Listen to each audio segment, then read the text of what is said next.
नमस्कार, मैं डॉक्टर आशुतोष मिश्रा आप सब लोग के सामने उपस्थित हूँ डायबिटीज की एक और समस्या के बारे में बात करने के लिए, जिसका नाम है डायबिटीज और लकवा की बीमारी। तो हम लोग इस बात को बहुधा जानते हैं कि डायबिटीज मतलब ब्लड शुगर का बढ़ जाना और शरीर में चीनी की मात्रा का ज्यादा होना खून में। लेकिन डायबिटीज एक ऐसी बीमारी है जो खून ले आने वाली नलियों की बीमारी है। तो डायबिटीज में खून ले आने वाली नलियां उम्र से जल्दी बुढ़ी हो जाती हैं, वो सख्त हो जाती हैं, बाद में उनमें ब्लॉकेज हो जाता है। इन्हीं ब्लॉकेज की वजह से हार्ट अटैक होता है, इन्हीं ब्लॉकेज की वजह से आंखें खराब होती है, इन्हीं ब्लॉकेज की वजह से लकवा होता है, इन्हीं ब्लॉकेज की वजह से सेक्सुअल प्रॉब्लम होती है, इन्हीं ब्लॉकेज की वजह से पैर में प्रॉब्लम होती है। और तमाम कॉम्प्लिकेशन जो डायबिटीज में डेवलप होते हैं वो या तो इन वेसल्स की खराबी की वजह से होते हैं या तो इनकी ब्लॉकेज की वजह से होते हैं। उनमें से एक इम्पॉर्टेंट बीमारी है जिसका नाम है स्ट्रोक या लकवा, जो कि ब्रेन में खून ले आने वाली नलियों का ब्लॉकेज है। इसको ब्रेन अटैक के नाम से भी जानते हैं।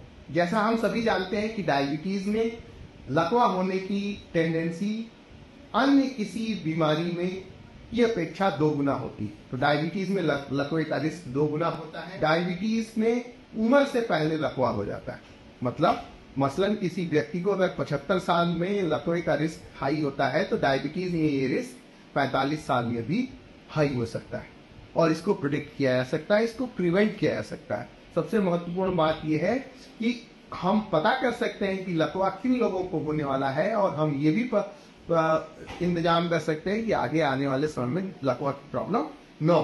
तो क्या वो रिस्क फैक्टर है जो लकवा के साथ एसोसिएटेड होते हैं? तो आप जानते हैं कि ब्लड शुगर का बढ़ना, ब्लड प्रेशर का हाई होना, एज का ज्यादा होना, बैड कोलेस्ट्रॉल एलडीएल का ज्यादा होना, स्मोकिंग का होना और मोटापा का होना, ये कॉमन रिस्क फैक्टर है डायबिटीज और लकवा में, जो दोनों बीमारियों में समान रूप से पाए जाते हैं और एक दूसरे को बढ़ते हैं।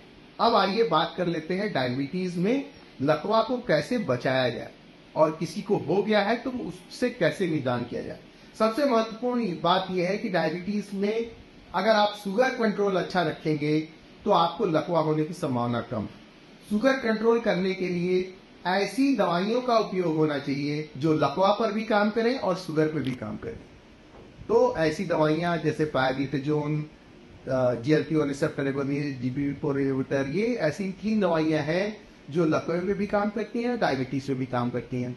व्यक्ति को अपना ब्लड प्रेशर कंट्रोल रखना चाहिए जो कि 130/80 है। व्यक्ति को अपना कोलेस्ट्रॉल कंट्रोल रखना चाहिए। व्यक्ति को स्मोकिंग छोड़ना चाहिए। स्मोकिंग करने से स्ट्रोक का रिस्क कई गुना बढ़ जाता है। इसके अलावा फिजिकल एक्टिविटी करने से, वजन कम करने से भी लकवा का चांस बहुत हद तक कम किया जा सकता है। जिस व्यक्ति को लकवा हो चुका है वो अपना इन सारी बातों का ध्यान रखें।